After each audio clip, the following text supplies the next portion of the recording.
Bien-aimés, je vous adresse mes salutations affectueuses au nom de Jésus-Christ.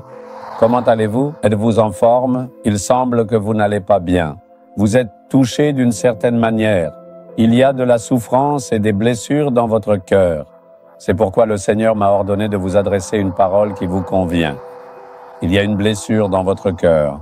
Vous souffrez. Avez-vous regardé à cet endroit? Les villes d'Angleterre sont très belles. Il y a beaucoup de monde et de bâtiments là-bas.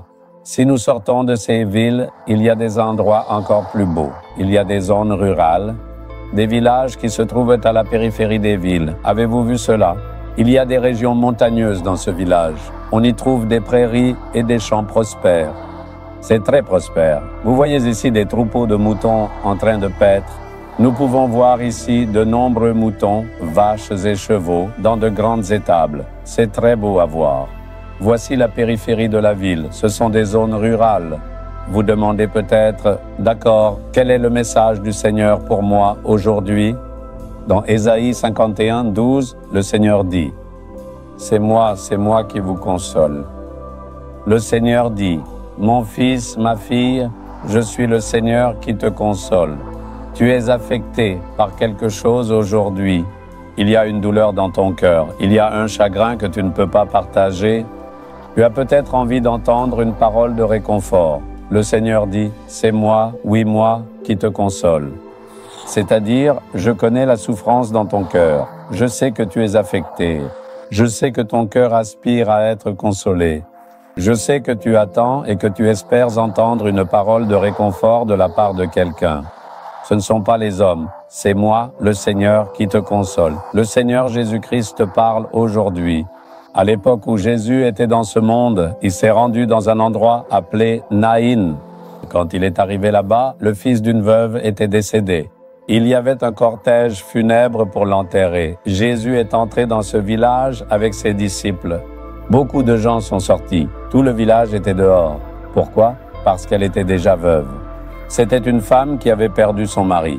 Elle n'avait qu'un seul fils. Même son fils était décédé. Que lui restait-il dans la vie? Réfléchissez-y. Son mari était décédé. Son fils unique, qui était son soutien, est mort. Pourquoi devrais-je vivre dans ce monde? Qui est là pour moi? Beaucoup de questions ont dû surgir dans son cœur. Un cœur blessé. Certains auraient eu pitié d'elle, disant « Oh, quelle tristesse! Elle a perdu son mari. Maintenant, elle a aussi perdu son fils. » D'autres auraient dit « Quel péché a-t-elle commis? Elle a perdu son mari et son fils. » N'y aurait-il pas eu des gens pour parler ainsi? N'y a-t-il pas de telles personnes dans nos villes et villages, même aujourd'hui? Si quelque chose arrive, ils parleront de cette façon ou d'une autre. Elle aurait entendu de telles paroles. Ces paroles ont peut-être aussi été prononcées contre vous. Si vous réussissez, voyez, elle réussit si bien. C'est grâce à son talent. D'un autre côté, ils diront « Regardez la vie qu'elle mène. Qui a-t-elle trompé pour réussir dans la vie ?» Il y aura aussi des gens pour dire cela. Quand vous entendez les paroles de ceux qui parlent ainsi de vous, votre cœur n'est-il pas blessé? N'est-ce pas une grande souffrance? Le cœur de la veuve était aussi blessé de la même manière. Elle pleurait en marchant. Beaucoup de gens la suivaient. Personne n'est allé la réconforter. Pourquoi pleures-tu? N'aie pas peur. Ne sommes-nous pas là pour toi? N'appartenons-nous pas dans la même ville? Ne pense pas. Mon fils est parti. Qui sera là pour moi? Nous sommes tous là pour toi. Nous prendrons soin de toi. Il n'y avait personne pour dire cela. Quand tout va bien, tout le monde est là avec nous.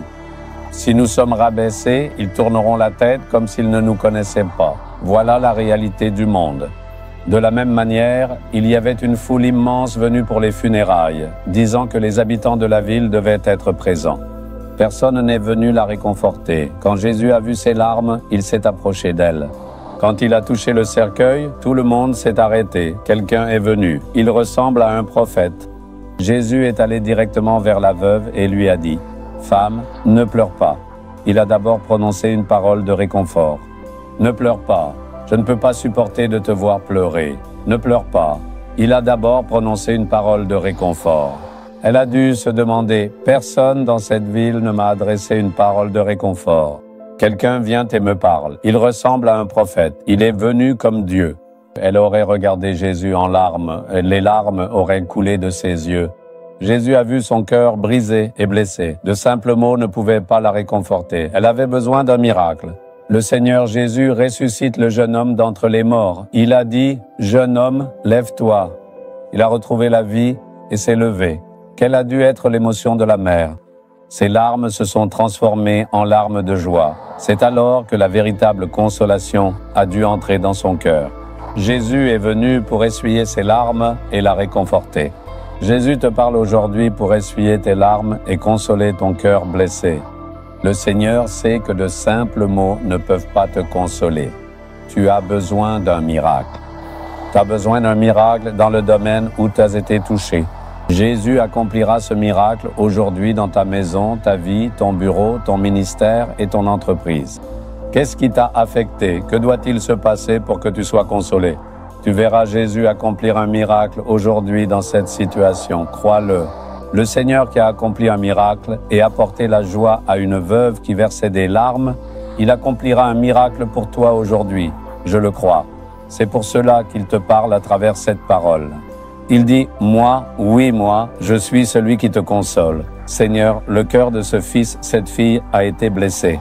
Ils pleurent, ils versent des larmes dans leur cœur qui ne sont pas visibles à l'extérieur. Leur cœur blessé doit être consolé. Que tu accomplisses aujourd'hui un miracle dans la situation qui leur cause du chagrin, afin qu'il soit connu que tu es le Dieu qui console. Fais-le maintenant, qu'il y ait un miracle au nom de Jésus, que la joie du réconfort vienne. Au nom de Jésus, Amen, Amen. Abonnez-vous à la chaîne YouTube Jésus Redeems français. Cliquez sur le bouton s'abonner et cliquez également sur l'icône cloche pour recevoir des mises à jour sur nos nouveaux programmes quotidiens.